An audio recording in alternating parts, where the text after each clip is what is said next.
Ladies and gentlemen, Asian guy here.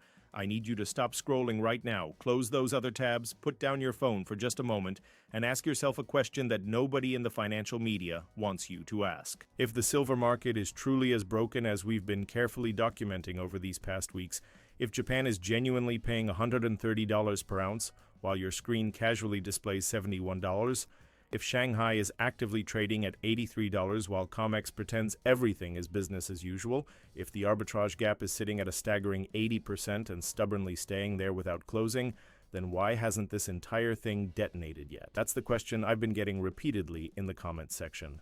That's the question absolutely flooding my inbox every single day. That's the question keeping thoughtful people awake at night, lying there wondering if perhaps they missed something crucial, if maybe the thesis somehow broke down, if possibly the system found some clever way to patch the leak and avoid the inevitable collapse. And I'm here to tell you something today that's going to sound contradictory at first, maybe even disappointing. But once you truly understand it, once you grasp the mechanism at work, everything you're watching unfold right now will suddenly make perfect sense. The system didn't fix the problem. Let me repeat that clearly. The system did not fix the underlying problem. What the system did was far more subtle and far more dangerous. The system is managing the problem. And management, as we're about to explore in depth, is absolutely not the same thing as resolution. Management is delay. Management is containment. Management is buying time. What you're watching right now is not a rescue operation designed to save the market. It's not a recovery where health is being restored. It's not even a mistake that's being identified and corrected through proper market mechanisms. What you're witnessing in real time is something far more calculated, a controlled slowdown. The system isn't trying to save the silver market from collapse. The system is trying to stretch time, to extend the timeline, to push the inevitable reckoning further into the future. And once you understand that this is fundamentally a timing game rather than a pricing game, once you recognize that the goal is delay rather than resolution, you stop asking the wrong question. You stop asking when will silver explode, and you start asking a far more important, far more revealing question. Who benefits from keeping this situation quiet for just a little bit longer? Who gains advantage from the silence? Who profits from the delay? That's precisely what we're breaking down today in this video. Before we continue, if you're finding value in this analysis, hit that subscribe button and turn on notifications. I break down the silver market daily, cutting through the noise to show you what's really happening. Don't miss the updates that could change everything. Now let's dive into part 2. Now, I know exactly what you're thinking right now. You're thinking, Asian guy, you told us very clearly that the vaults were draining at an alarming rate. You told us that the arbitrage opportunity was completely dead and broken. You told us that China built an impenetrable wall around their supply and stopped exporting. You showed us the hard data, the numbers that don't lie. You showed us the premiums that kept climbing higher and higher. You told us with absolute conviction that this market was going to break. And you're absolutely right. I did say all of that, and I want you to understand something critical. Every single word of it is still true. In fact, it's more true today than it was when I first presented it to you. But here's what I also told you, and this is the crucial part that people conveniently forget when they're desperately searching for fast gratification and quick profits. I told you explicitly that this wouldn't resolve itself in a single weekend. I told you clearly that this wouldn't resolve with one dramatic spike that sends silver to the moon overnight. I told you that this wouldn't magically resolve the precise moment that physical pricing diverged from the paper price. Why did I tell you this? Because silver is not failing the way speculative bubbles fail, with a sudden pop and collapse. It's not failing the way a classic Ponzi scheme fails when someone finally pulls back the curtain and exposes the fraud to everyone. Silver is failing the way complex supply systems fail, slowly, unevenly, systematically, and most importantly, under careful control. This is a completely different type of market breakdown, and it requires a completely different framework for understanding what you're witnessing. Think about it carefully for a moment. When a stock market crashes catastrophically, it happens in mere hours. Panic spreads like wildfire and billions evaporate before lunch. When a currency begins to hyperinflate and lose all credibility, it happens in weeks or perhaps a few months at most. When a major bank goes insolvent and fails, it happens overnight. One day they're operating normally, the next day the doors are locked and depositors are panicking, But when a physical commodity actually runs out, when the physical world fundamentally refuses to cooperate with the paper world and its fictional pricing mechanisms, it happens in distinct stages. It happens behind closed doors in private negotiations. It happens through subtle rationing that isn't announced publicly. It happens through delivery delays that keep extending week after week. It happens through premiums that simply won't go away, no matter how many times the mainstream analysts confidently tell you they're merely temporary aberrations that will normalize soon. This is not a temporary glitch in the system. This is not some statistical anomaly that will self-correct. This is a fundamental structural supply failure being actively managed in real time by powerful institutions, and the reason it looks deceptively calm on your screen is because maintaining that appearance of calm is absolutely the whole point of their strategy.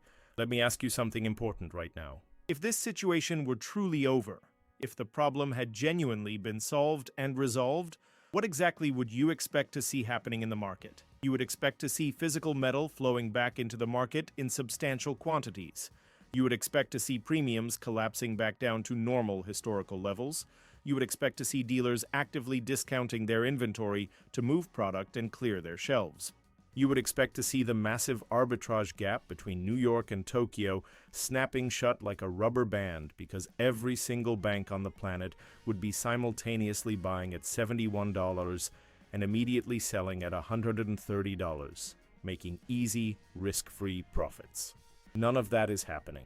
Absolutely none of it. Instead, what are we actually seeing when we look at the real market data? We're seeing a market that's completely frozen in place. We're seeing premiums that stubbornly refuse to normalize back to historical averages.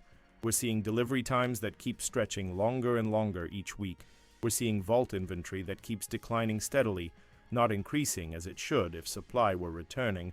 We're seeing a system that is clearly stalling, not healing. And stalling is absolutely not a sign of underlying strength. Stalling is a clear sign that enormous pressure is being contained and managed, not released and resolved. So let's talk specifically about how this mechanism works. Let's examine the actual mechanics of delay, because understanding this mechanism is the critical difference between holding your position with genuine confidence and foolishly selling it out of pure boredom just 3 months before it finally pays off spectacularly. When a market reaches a severe stress point like the one silver is experiencing right now, the system essentially has two fundamental choices available. You can let it clear fast and violently, or you can deliberately slow it down and manage the process. Letting it clear fast means that price must rise dramatically and rapidly enough to pull metal out of hiding from private hands. It means scarcity becomes immediately visible to everyone watching. It means confidence in the paper pricing mechanism gets tested publicly in real time, right in front of cameras, in front of congressional hearings, in front of every single retail investor who's going to start asking extremely uncomfortable questions about why COMEX officially says $71, but their local dealer is demanding $95 or more for actual physical metal. That option is incredibly messy and chaotic. That option creates screaming headlines across financial media. That option invites widespread panic among investors. That option forces major institutional investors to make critical decisions they would much rather defer indefinitely into the future. So instead, the system almost always chooses the second available path. They deliberately stretch time. Time is far cleaner and more controllable than price. Time doesn't generate dramatic headlines the way price spikes do. Time doesn't trigger immediate panic the way visible shortages do. And most importantly, time quietly exhausts people without them even realizing what's happening. Time is the ultimate weapon that works in complete silence, wearing down resolve gradually. So instead of allowing the market to resolve naturally, the system almost always chooses the second path available to them. They deliberately stretch time as far as possible. Time is significantly cleaner and more controllable than price movements. Time doesn't make dramatic headlines the way explosive price spikes do. Time doesn't trigger immediate widespread panic the way visible shortages do across the market. And most importantly of all, time exhausts people very quietly, gradually wearing them down without them even realizing what's happening to them. Time is the ultimate weapon that works in complete silence, slowly eroding resolve and conviction. Here's exactly how it works in practical reality. Rather than allowing price to jump dramatically to the level where supply naturally reappears from private holders, the market systematically introduces friction at every other possible point. Margins rise substantially, and suddenly, without warning, it now costs $50,000 to hold a single COMEX contract instead of the previous $10,000 requirement. That doesn't make the evening news. There's no dramatic announcement or press release. The exchange simply quietly updates the margin requirements in a routine filing, and suddenly retail traders can't afford to play the game anymore. They're forced out of their positions not by fear or panic, but by simple capital requirements they can no longer meet. Delivery windows extend progressively. It used to be that you could get a physical silver bar delivered in just 2 weeks. Now it's 6 weeks minimum. Now it's 8 weeks if you're lucky. Now it's call us back in a few weeks and we'll let you know when we might have a shipment available. That's not a headline that makes CNBC. That's just quiet friction being introduced into the system. But that friction systematically discourages urgency among buyers. It makes people think to themselves, well, if it's going to take 2 months anyway, maybe I'll just wait and see what happens with the price first. Rules adjust incrementally. Suddenly, there are brand new export licensing requirements that didn't exist before. Suddenly, there are stringent quality control standards that weren't required last year. Suddenly, there are extensive paperwork requirements that add 3 full weeks to every single shipment crossing borders. None of this makes financial news networks, but all of it effectively slows market participation without publicly announcing any restriction. And then there's the carefully crafted narrative. The narrative gradually softens in media coverage. You start hearing comfortable phrases like temporary dislocation and seasonal demand fluctuations and market normalization currently in progress. These aren't genuine explanations of what's happening. These are sedatives designed to calm the market. They're deliberately crafted to reframe obvious stress as routine variation, actual shortage as merely timing issues, and justified panic as premature overreaction. None of this actually fixes the underlying structural shortage that's driving the crisis. It simply slows the market's reaction to it, buying precious time for those who need it most. The problem remains and continues growing, but the response is delayed and managed carefully. Now, you might be asking yourself a very reasonable question. Why does this delay strategy work so effectively with silver when it demonstrably doesn't work with other markets?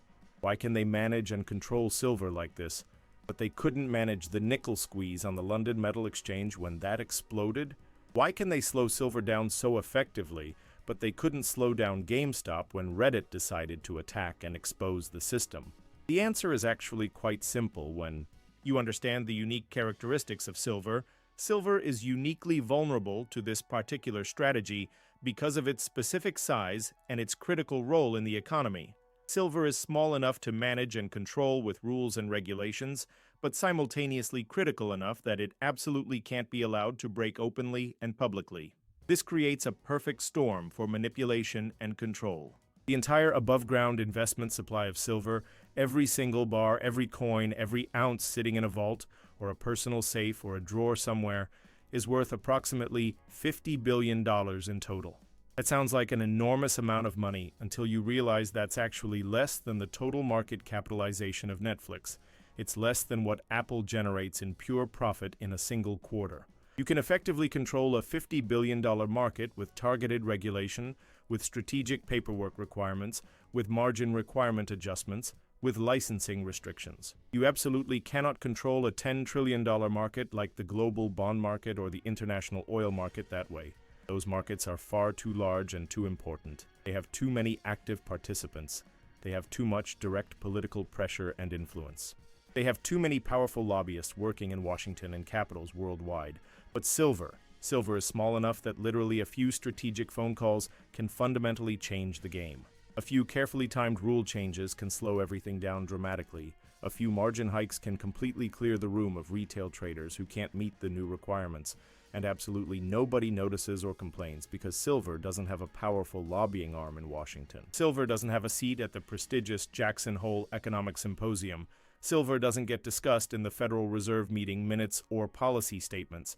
But here's the critical other side of that coin that makes this so delicate. Silver is also critical enough to the modern economy that it absolutely can't be allowed to break openly and catastrophically.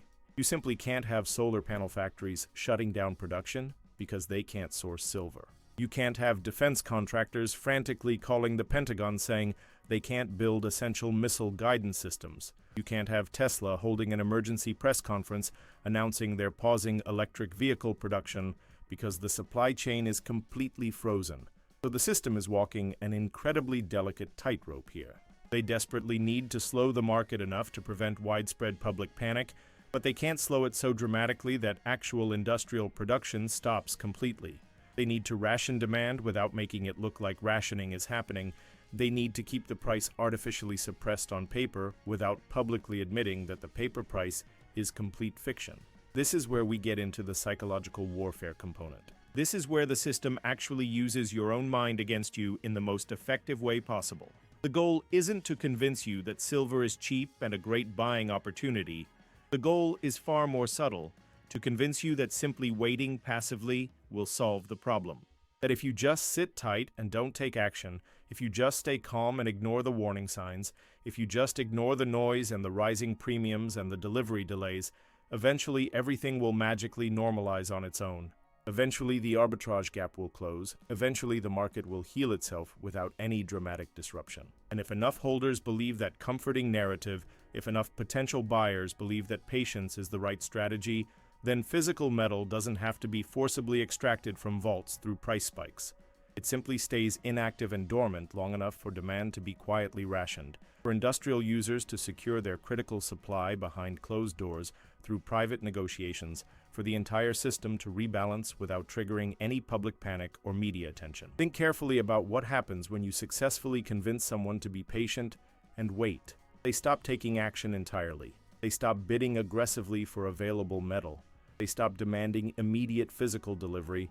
They stop calling their dealers every single day, asking urgently where their order is. They stop posting on Reddit about obvious shortages they're experiencing. They stop making YouTube videos meticulously documenting the price divergence they're witnessing. Patience, when it's unevenly distributed across market participants, becomes a powerful form of control. And right now, at this very moment, the system is actively trying to cultivate patience, specifically in retail investors, while industrial buyers are securing metal extremely aggressively in private markets. You're being told repeatedly to wait and be patient.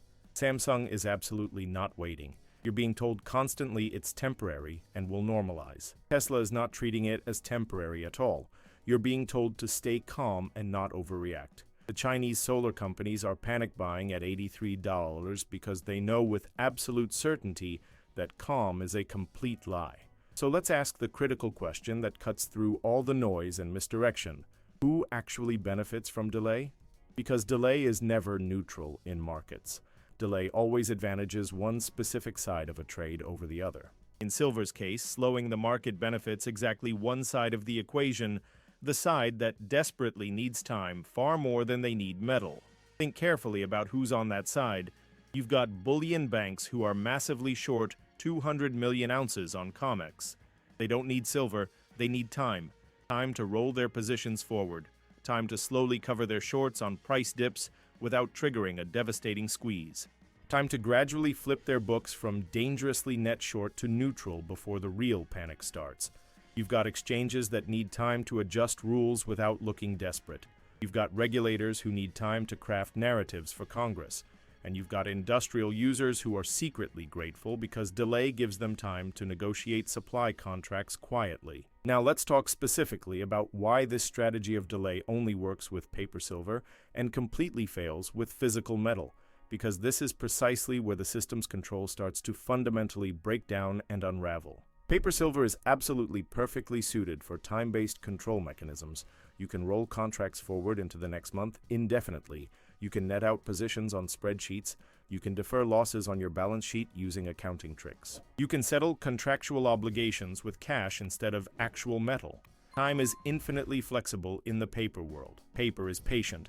Paper waits obediently for signals from the Federal Reserve, from the CFTC regulators, from the trading algorithms programmed by banks. But physical silver doesn't wait for anyone. Physical silver doesn't care about your carefully crafted narrative. Physical silver doesn't respond to margin requirement increases or rule changes or softly worded explanations about temporary market dislocations. Physical silver either exists where it's needed or it doesn't. It's binary. And right now, increasingly, it doesn't exist where it's needed most. This is precisely why the divergence between paper pricing and physical pricing keeps widening instead of closing naturally. On paper, the market looks deceptively calm and stable. Liquidity appears sufficient. Open interest seems manageable. Volatility has cooled down. Price is drifting sideways in a comfortable range. Nothing seems urgent or concerning. But in the physical world, actual behavior tells a completely different story that contradicts everything the paper market suggests. Physical metal isn't rushing back into the market when the paper price dips lower. When COMEX dropped from $75 to $71 last week, did you see premiums collapse back to normal? Did you see dealers flooding the market with discounted inventory to clear their shelves? Did you see vault withdrawals subtly reverse direction? No. You saw premiums stay stubbornly elevated. You saw delivery times remain extended at 6 to 8 weeks.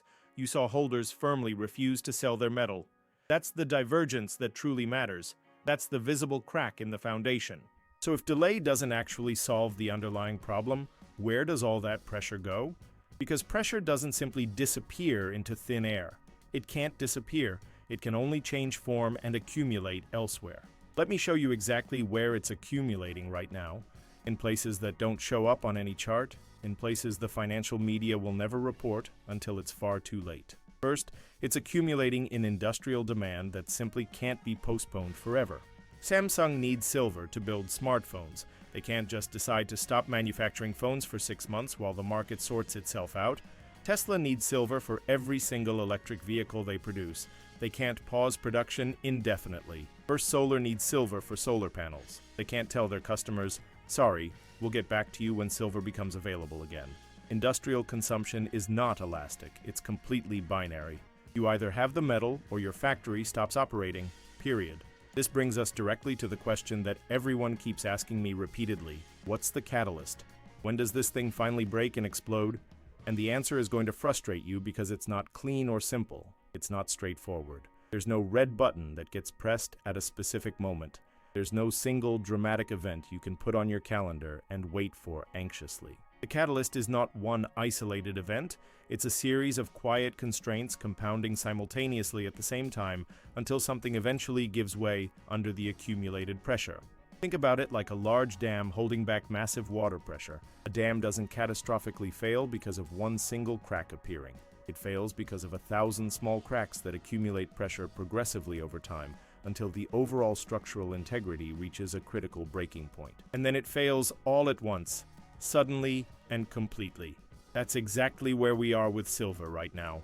We're in the accumulation phase. Every single day that industrial demand consumes ounces that don't get replaced in the market, every day that vault inventory declines steadily, every day that premiums stay elevated above historical norms, every day that delivery times stretch longer, every day that China refuses to export refined silver, every day that holders refuse to sell at artificial paper prices. Each one of those is a crack not big enough to break the dam on its own individually, but together, compounding relentlessly. They're systematically weakening the structure. So what are the specific points of failure we should be watching? Where are the cracks most likely to give way first? One very real possibility is refining capacity reaching a breaking point. If a major refinery goes offline unexpectedly for maintenance or experiences a serious production issue, suddenly the existing bottleneck gets dramatically worse overnight. Suddenly, delivery times go from 8 weeks to 16 weeks. Suddenly, industrial buyers who were relatively patient start panic bidding aggressively. Another distinct possibility is vault inventory reaching a critical threshold. If COMEX registered inventory drops below 20 million ounces, that's a significant psychological threshold. That's single-digit days of global supply sitting in vaults. At that point, even the mainstream financial media might actually notice and report on it. At that point, the comfortable narrative of temporary dislocation becomes completely impossible to maintain credibly. You simply can't call it temporary when the vault is essentially empty. Another possibility is a major industrial buyer publicly announcing a supply issue. Imagine if Tesla had to admit during an earnings call that electric vehicle production is being materially constrained by silver availability. Imagine if First Solar announced they're having serious trouble securing sufficient metal for 2026 projects. That would change the entire narrative overnight dramatically. Another possibility is China making a strategic move. Right now, China is quietly accumulating silver behind the scenes. They banned exports, but they haven't made a big public show of it yet. What happens if Beijing formally announces a strategic silver reserve program? What happens if they publish data showing they've been importing 500 million ounces over the last 6 months? Now, I want to talk about the psychological warfare of this phase, because this is where most people lose. Not because they're wrong, but because they're human. Most people think markets defeat participants with fear. They don't. Fear is loud. Fear is obvious. Fear creates immediate reaction. When the market crashes 20% in a day, you feel fear. Your heart races, you panic sell, you make a decision. What actually removes people from positions is silence. After the volatility fades, after the headlines move on, after the chart stops giving you emotional signals, the market becomes quiet. And quiet is deeply uncomfortable because silence doesn't tell you what to do. It doesn't validate your conviction. It doesn't reward your patience immediately. During a crash, holding feels heroic. During a spike, holding feels smart. But during sideways drift, during this boring, nothing is happening phase, holding just feels lonely. And lonely is uncomfortable. Lonely makes you second-guess yourself. Lonely makes you check the price, compulsively looking for validation. That's intentional. Markets use boredom the same way they use volatility to separate participants.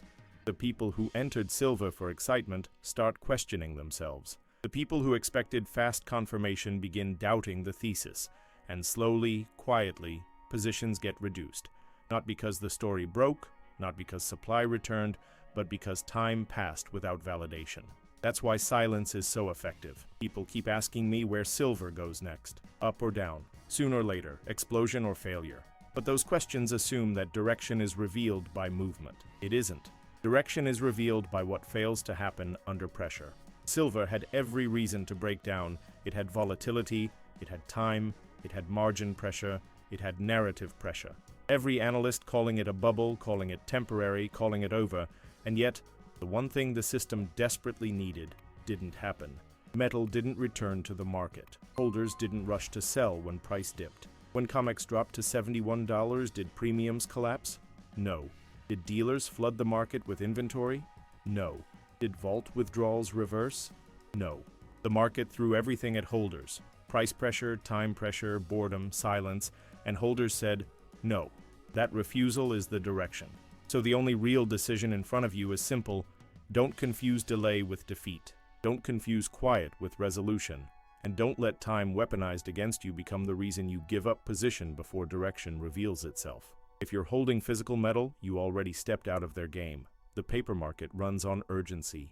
Physical ownership runs on patience. This is Asian guy here. The data hasn't changed, the structure hasn't changed, the thesis hasn't changed, only the noise level changed, and noise is not signal.